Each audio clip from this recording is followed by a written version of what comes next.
When kids just won't listen, parents often feel stuck between two choices: to give in or get angry. It's exhausting. We give you the top techniques directly from the experts, helping you on your path to a more peaceful, respectful, and joyful life with your kids. Today we have my good friend, Catherine Glenn.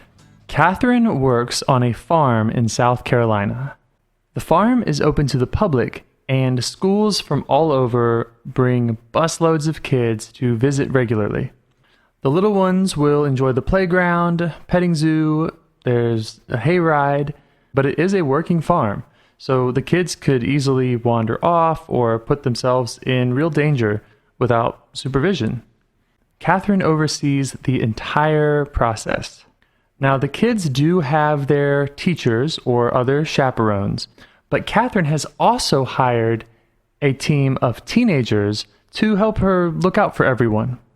And if you've never visited a farm in the Low Country, it's hot, it's muggy, there are plenty of bugs and other biting insects looking to suck your blood.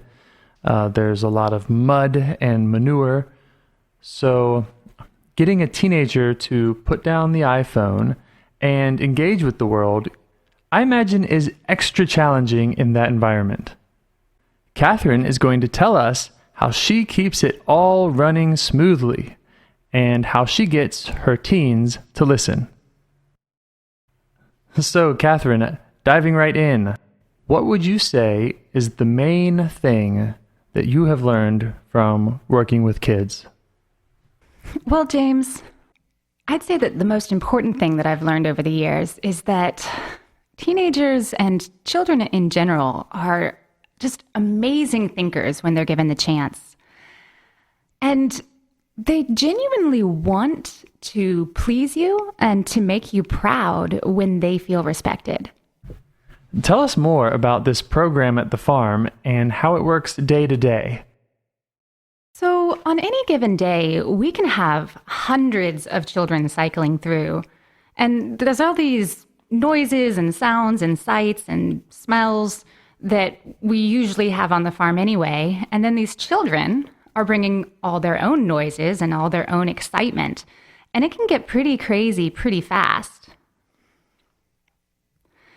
And here I am with my team of mostly teenagers, and it's our job to make sure that these children are staying safe on a working farm, that they are learning something interesting, and most importantly, that they're having a really good time.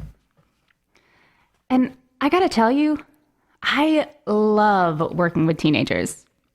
They have this amazing energy and tenacity, and they have this super cool ability to just switch back and forth between interacting with the children and interacting with the adults with an ease that's, well, quite frankly, it's really hard to find in other adults. So we were talking about a specific problem that you have that keeps showing up, and that is that the little kids love climbing on the fences that are everywhere. You were saying you created these really nice fences all over. They're wooden, they're painted by hand, and you have to maintain them all the time anyway, but even more so when these kids are constantly climbing on them. But it's not your job to run around and tell all the kids to get off the fence. That's why you've hired the teenagers for their help there. So I'm wondering, what would you do in a situation where it's the teenagers who are not listening or not doing what you've asked of them? So the way that I would handle that is, first and foremost, I'm going to approach them with a smile. I'm going to use their name and a pleasant, polite tone of voice, positive. Just remember that attitude and energy is everything. And now, even though I'm the boss and my word goes, I'm going to avoid ordering them around. So then I'll go ahead and point out the problem with like a neutral phrase, something that lacks accusation and demand. So like, "Hey, Sarah, how's it going? I see some kids over there on the fences. And usually that's all it takes. They come back from wherever their mind has been wandering, and they go take care of the fence climbers. Now, if Sarah doesn't respond appropriately, then I'll give her an opportunity to recall her training by asking something like, "What's the rule about that?" Or, "Do you remember why we don't allow the kids to climb on the fence?" Now, by asking such questions, I'm telling them that I trust and I respect their ability to listen and to retain information. I am giving them the opportunity to take responsibility for their knowledge. And I'm trusting them to come up with what to do next and to know why they're doing it. So you're approaching in a friendly manner and then pointing out the problem, and then you're asking questions so that you can, again, kind of call attention to the problem without making any accusations. So playing devil's advocate here, what do you do if that still doesn't work? What do you do if the kid is either ignoring you or for whatever reason, they're just not going along with you? So if after all that, I'm still not getting the result that I want, I'm still not going to order her around. I'll just go ahead and reiterate my expectations and the rules. So something like, "Sarah, the rule is that the children are not allowed to climb on the fences. I do expect that the staff helps to make sure that the rules are followed." And then I'll usually ask something like, "Is everything okay today? I love working with you, and is there anything that I can do to make sure that you enjoy working here as much as I enjoy having you?" Now, of course, if all else fails, there are always natural consequences or logical consequences that can be enacted if necessary. Something such as the non-vigilant employee being the one to fix the fence. Or, if it boils down to it, they can always be let go if necessary. However, I find that as long as I maintain positivity and ask questions that encourage them to take initiative and responsibility, then issues very, very rarely escalate. All right, so I'm hearing 4 steps. If you don't count just being friendly as a step, although that might be the most important one, I'm guessing.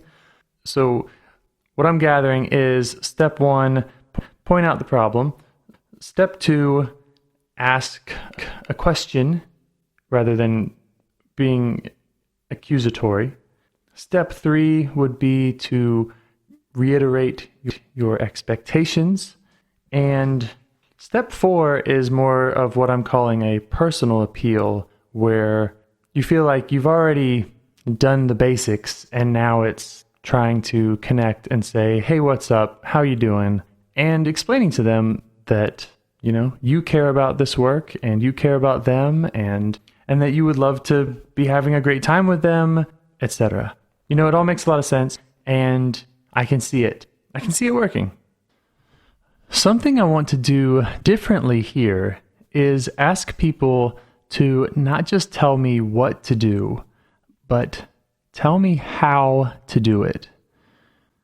You see, when I'm frustrated with a kid or with life, and there's a kid nearby, and I feel like I'm doing everything I can, and, I feel like they're being disrespectful, in the heat of the moment, I'm not thinking about all of the tips and strategies that I've heard over the years. So do you have a suggestion on how I could practice this, or a way to keep it in mind when I'm just overwhelmed or angry? What can I do tonight in my downtime to prepare me for a potentially stressful situation tomorrow? So early on, my mantra became, ask, don't tell. And I don't even remember where I heard it from to begin with, but I would repeat this day in and day out all the time. I had it written on my mirrors at home. I even had my daughter put it on a bracelet with those little alphabet beads. And I would wear that every day. And when I would get mad or frustrated or feel like I just couldn't figure out how to get somebody to listen, I would see that. I'm real big about just playing with something that's on my wrist or fingers. And so I would feel it and look at it, and it would remind me, ask, don't tell. And because I had it plastered everywhere and remembered to say it over and over and over again, it just got ingrained in me. And before long, it was completely natural. And I've watched so many friends do similar things where they repeat the same, whatever mantra they're working with until it becomes natural. So that would be a suggestion that I would have. Just make sure it's everywhere that you can see it. Repeat it day in and day out. Put it on your morning affirmations if that's something you do. And just make sure that it stays forefront in your mind. And then before you know it, it'll just be a natural course of action for you. Ask, don't tell. Ask, don't tell. All right. That's compact enough for me to write on the back of my hand. And I've struggled with getting hung up on asking the right question. And I think that the mindset is still helpful overall. So, I'd rather ask a stupid question and, maybe get a weird look than to say something to give an order or a criticism that is more than likely going to cause pushback. So, my last question about your favorite strategies. If the title of the show was Catherine's One Simple Trick to Get Kids to Listen, do you have a unique kind of quick tip? If the other stuff isn't going well and you're looking for an effective way to get their attention quickly or redirect their attention, what do you got for us? Sure. It's really important to have multiple tools in your tool bag, in my opinion. So one other thing that I really love is one-word statements. So fence instead of, hey, there's some kids climbing on the fence. Or say at the end of the day when we're wrapping up and everyone's already received their cleaning assignments, but they're all chit-chatting instead of getting their stuff done, and I'm tired and I want to go home.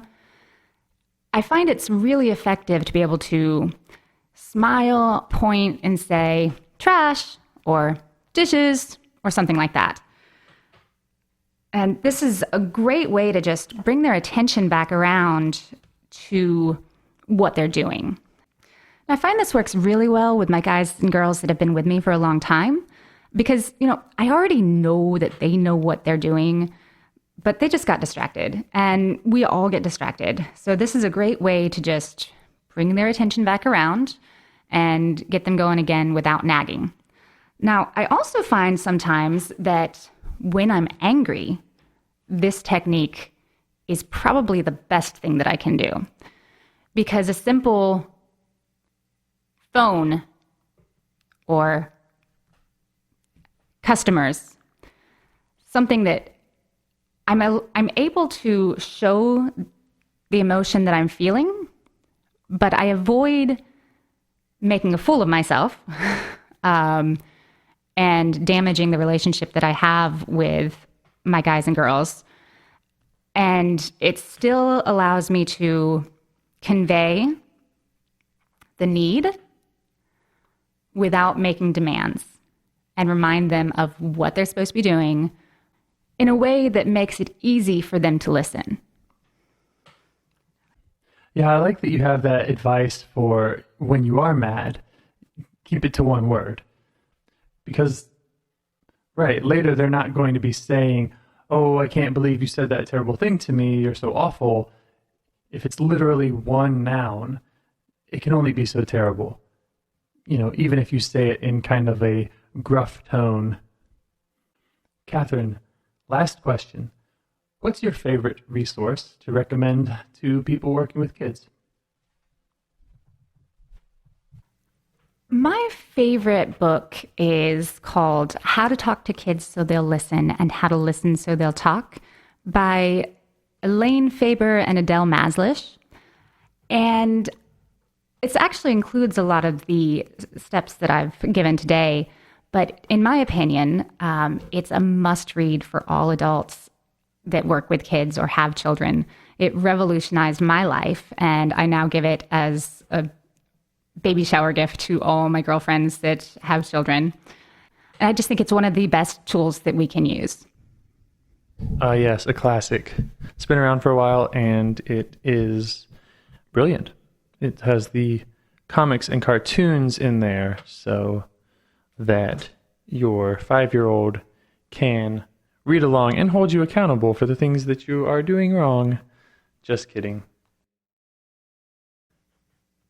Thank you so much for joining us. I'm looking forward to visiting the farm sometime and seeing you handling these throngs of children climbing on fences, or seeing your teenagers handle it. James, thank you so much for having me. I really enjoyed being here, and I just think it's such a great thing that you're doing, helping all the parents figure out how to do this thing right.